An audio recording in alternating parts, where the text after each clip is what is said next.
So now the next thing is, having gotten this, now let's just sort of give an overview of the 4 main families of algorithms that we will talk about in this course. Okay, so let's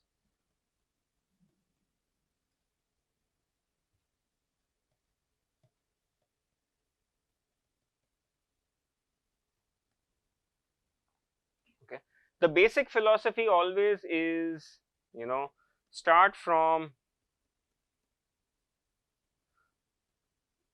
some point x0, okay, then you are going to undergo a sequence of iterations, okay.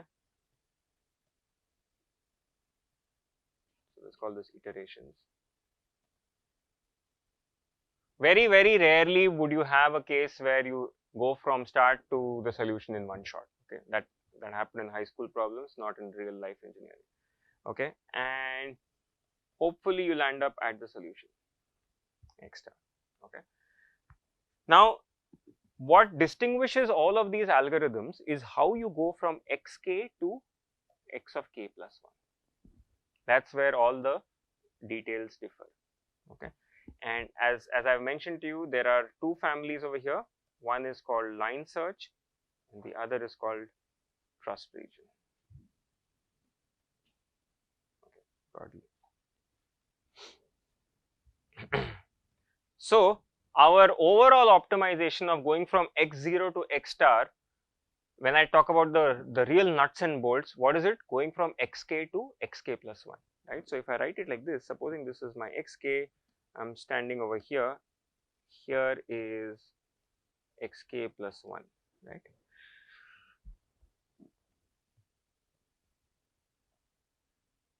We are in a vector space. That means, for example, xk and xk plus 1, these are n-dimensional vectors. That means between these 2 points, I need to specify 2 things. One is a direction and a length, right? That's how I will get from here to there. So this direction, I can give it a symbol p of k, and how much I should walk along this direction is going to be, the common symbol for it is alpha k. So this is, you can think of this as length and you can think of this as direction, right? Having done this, I get a chance to show you formal notation in optimization which is used a lot. So what is this whole thing? Okay, let me write it down. I have xk plus alpha k pk. I am at xk, I don't know what pk to take and I don't know what alpha k to walk. So my optimization process is a journey or a process to find out alpha k and pk. So those are the variables of my optimization, right? So I will write this as minimize. So when I write min, it means minimize whatever is to the right of it. So minimize this. Below the word min, I should write down what are the variables of my optimization. So what are the variables of my optimization? Alpha k and pk. Alpha k, pk. Okay. So if I just write min this, it would mean minimize this whole thing. You may have seen this notation written in a lot of papers, and now you know what that means. The variables of optimization are below, the objective function is to the right of min. This is what it means. There is another related thing that you will see. You will find argmin. Now what does that mean? It means basically arg means arguments. So what are the arguments to this objective function? They are basically alpha k and pk, and you would write this as alpha star p star equal to this. So the optimization problem was to minimize, but at each step I need to solve this optimization problem. Argmin means tell me what are the arguments that which minimize this function. They would be alpha star p star, which would get I mean, those are the alpha star and p star that I use to go from xk to xk plus 1. That is the meaning of this. So whenever you see a textbook or a paper saying min or argmin, look for what is below. Those are the knobs in your hand. Nothing else can be changed. For example, notice xk was not in my hand. Why? Because My algorithm has found itself at xk. It's given to me, I cannot change it. What I can change is where I go from there. So I have a freedom in choosing pk.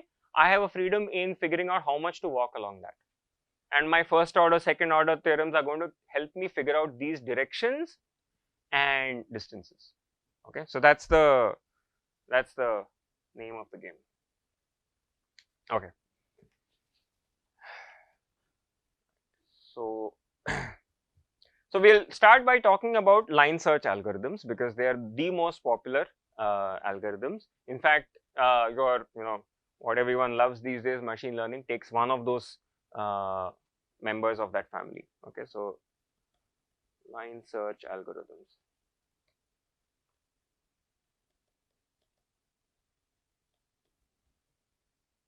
Okay, these essentially correspond to different choices of pk.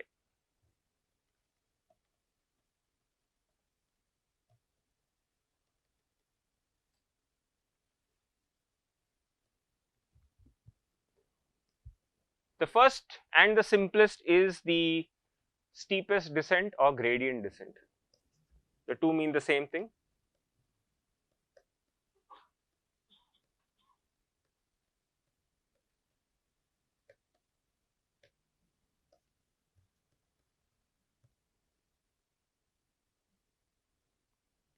And over here, you don't try to find out pk at every step, you take it as a recipe, and I take this to be equal to the negative of the gradient. Okay, this is your steepest descent or gradient descent algorithm. Okay, why we choose this, I will prove it to you shortly. Okay, this is the first one. The second one is very, very powerful, which is called the Newton method. Right. In this, again we will prove it. I will note down the expression that you have. It is the Hessian comes in with an inverse. So inverse of the Hessian multiplied by grad fk. Oops. But this is not enough. You also need the Hessian to be positive definite. Okay, these are that's why I've written it as an AND condition. If the Hessian is positive definite, then you can plug in this expression and get your pk. The third method was invented because the second method ended up being very, very expensive. If I have a function of many variables, calculating second order derivatives can become very computationally expensive. So people came up with tricks to approximate the Hessian. So therefore the word is self-explanatory, they're called quasi-Newton methods.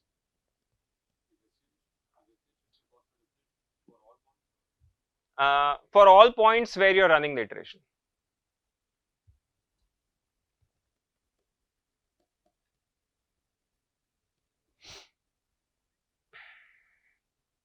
Right, so the quasi-Newton method, basically what it does is that instead of working with the Hessian, it will do something like this.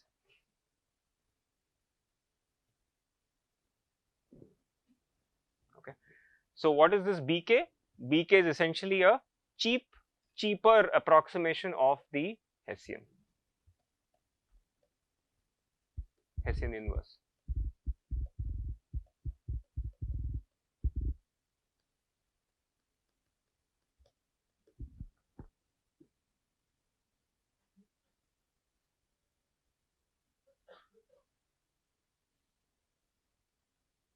Okay. Now, just one word of why this Newton method is very, very popular. We will state this as we go, as we develop it more in detail. The rate of convergence. Remember, we had spoken about the rate at which sequences can converge. Turns out that the Newton method has a quadratic rate of convergence. Okay, whereas the steepest descent has a linear rate of convergence. So that can mean the difference between hours and minutes in your simulation or your problem getting solved, right? So this is quadratic. So if you have a high performance computing cluster where you can compute Hessians, use it. Don't go for gradient descent. right? And the fourth method is something very interesting. It is based on the first order method, but much more clever than a first order method, okay? Many of you may have heard of it. It's called the conjugate gradient method.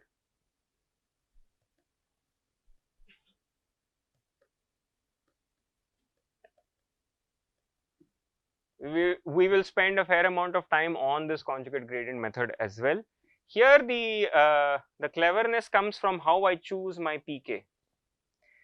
The pk, if I just wrote this as this negative gradient, it becomes gradient descent.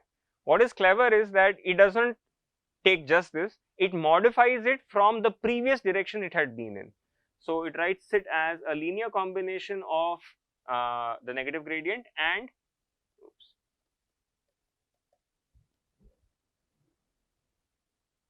okay. Now how we choose this beta k is, there's a lot of very elegant and clever math over here, and this gives us a little faster rate of convergence than the conjugate gradient. The other great advantage of I mean methods 1 and 4 are that they can easily be generalized to nonlinear methods, nonlinear functions, non-convex functions and so on. Okay. All right.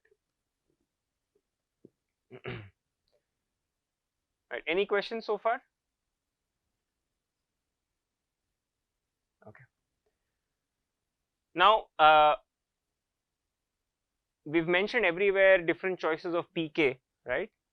We want to find out what are there any restrictions on how we can choose pk, how do we design pk? These formulas are given to us, we will derive them, but before we go to that, let's just write down a little bit more rigorous conditions on what this pk should satisfy, right? So these are what are called descent directions, and we are talking about the requirements on them.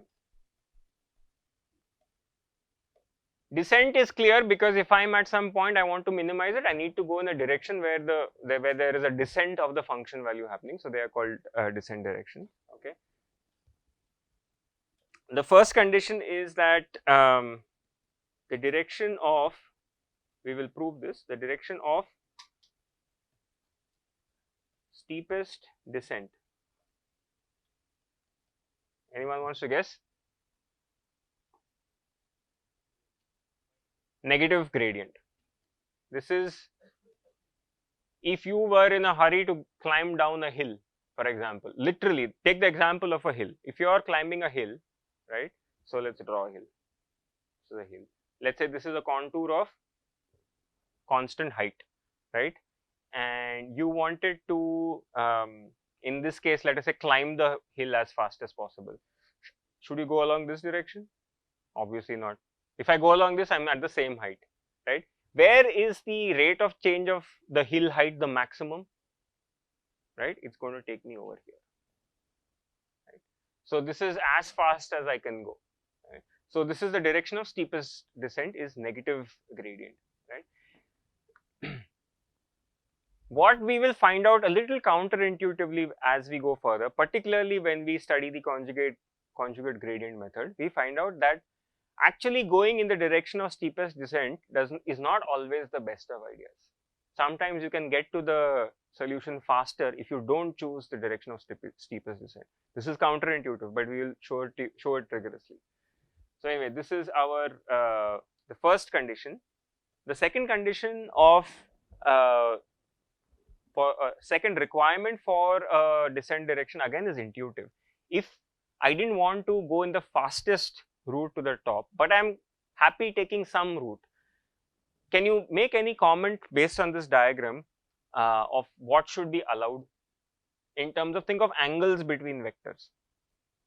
So this was, for example, negative gradient. What other directions can you choose?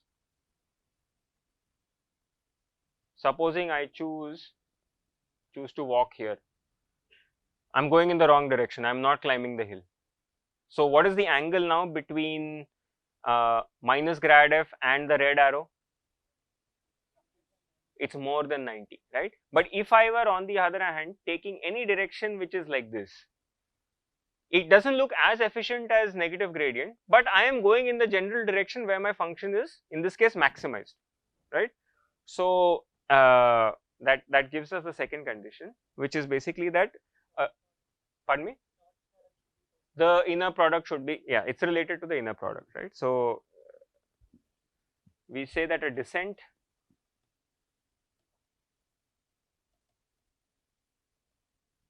is legitimate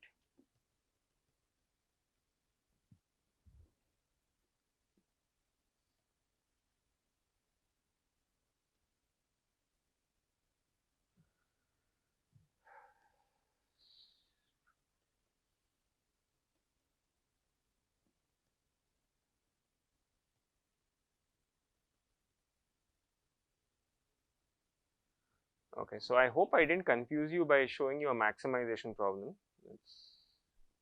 Should have, if I wanted to tell you like this, then if this was a maximization problem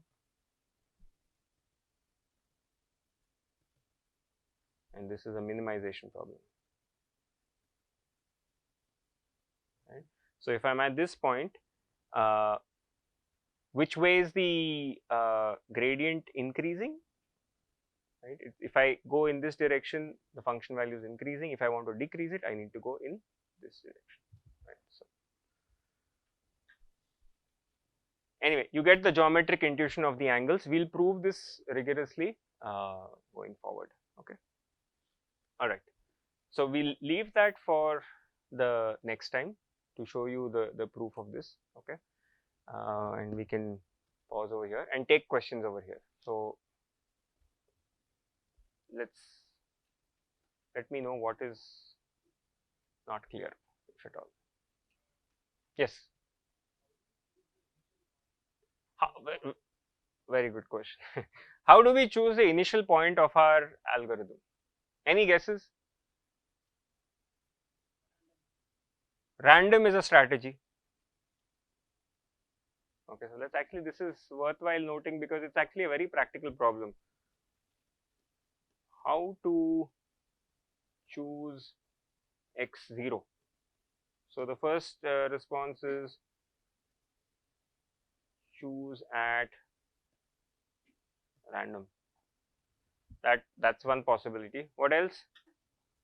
What is the most common strategy? You actually start from the origin, right? Initialize your vector with all zeros.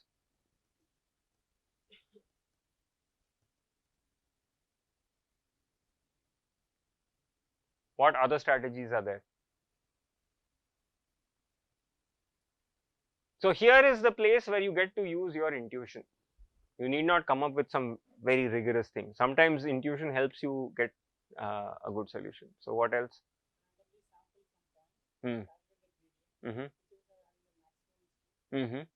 Pick those points. Okay, that's another thing. So pick randomly, some points. Choose maxima of mod of norm of grad f xk. Is that what you mean? Right. So he's saying that find out of these random points where the gradient is sharpest. This may work, may not work, right? So I'll give you an example.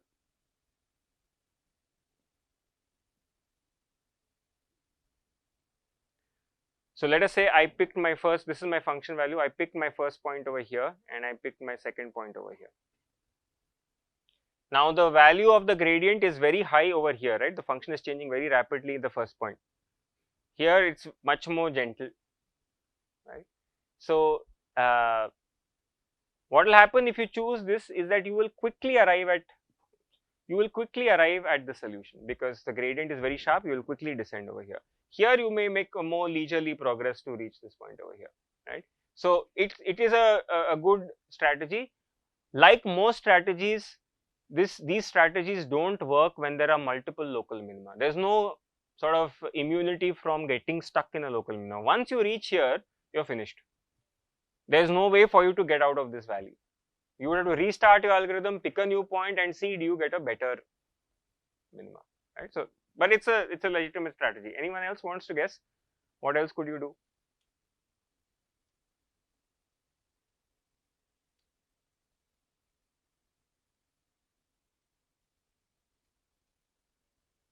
So, yes.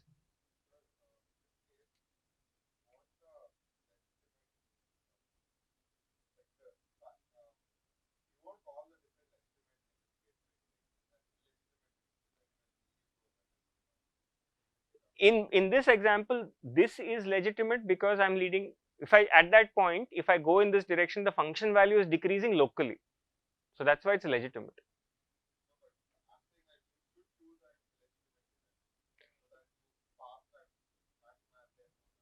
Okay, so what he's saying is that once you get stuck in a local minima, you should allow for a illegitimate descent direction so that you start climbing instead of descending, right?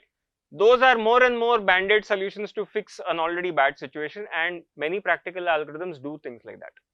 Okay, that is fine. But right now the discussion is how to choose a starting point, not what to do once we are stuck.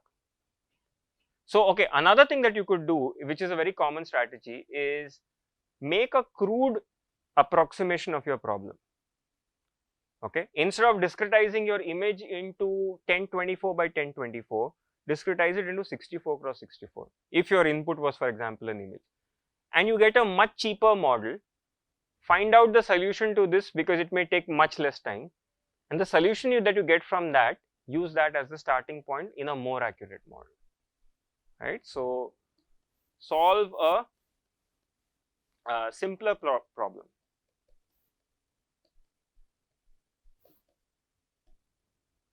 and use that solution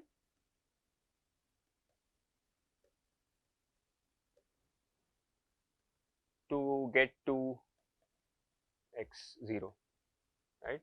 This is very commonly done because in real life engineering, a realistic optimization, a realistic objective function can be very expensive to evaluate. One evaluation could even take hours. So you may not have the luxury of, just throwing up a whole bunch of random points and choosing which one to go from, right? So solve a simpler problem which instead of 5 hours takes 5 minutes, get a solution and then use that. Another popular, in fact, one of the more intelligent uses of machine learning is use machine learning to give you a good initial guess. Don't use it to solve the problem because then that's black boxing it. People do that also, but if you use it to give you a good initial guess and then a conventional optimization algorithm gives you the solution. So in this example which I have drawn, if you could get a good guess, for example, this blue point is a great guess, whereas this green point is a terrible guess. Why? Because starting from the blue point, I can reach the global minima. Starting from the green point, I will get stuck in the local minima. You see the difference between these 2 points? Now, a priori, you don't know whether the point is good or not. So there is a lot of recent research where machine learning is used to predict a good starting point, and then you sort of use your conventional algorithm and come down to the local minima. Okay.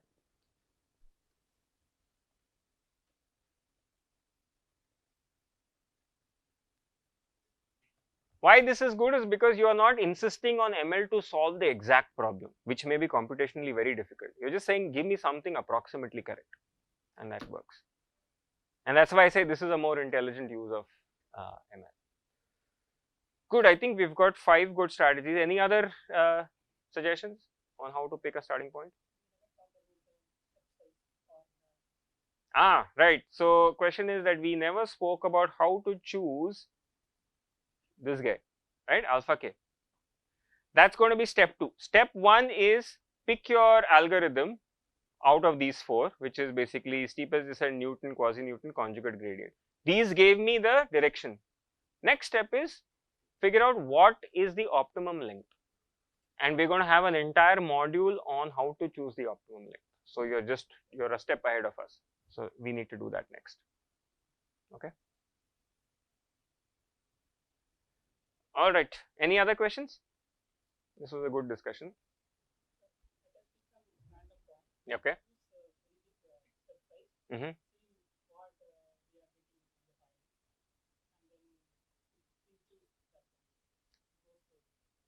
Okay, so that's your strategy for choosing the step length also.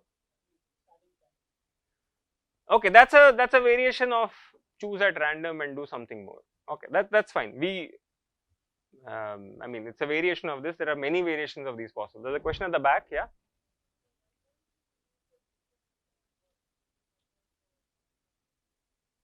Why can't we use it for non-convex functions? Ah, good question. Question is, why can't we use, let's talk about the Newton method. Why can't we use the Newton method for non-convex functions? Can someone answer that?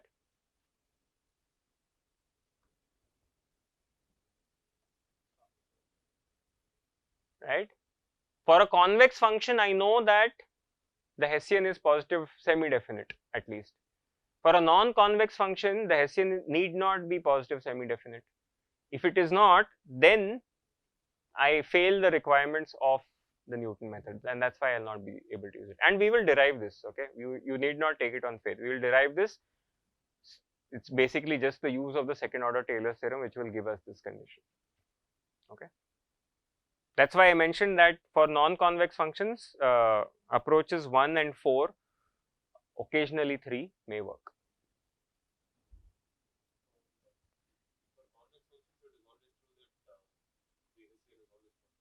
Positive semi-definite at least. Yeah, yeah. For convex functions, it's always, that's the almost interchangeable definition of a convex function is that the Hessian is positive definite, positive semi-definite. Yeah. Again, the intuition is a upward opening bowl.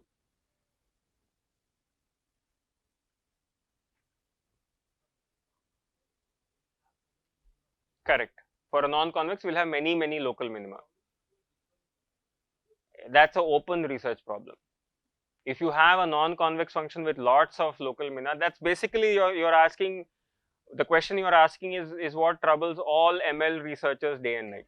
That I have a function in 1 million variables, I have gazillion local minima, how do I make sure that I don't get stuck in it? And there are no rigorous strategies for it, there are a lot of heuristic strategies for it. And that's where the state of the art is, and therefore there's a lot of chance to make a contribution also in that problem.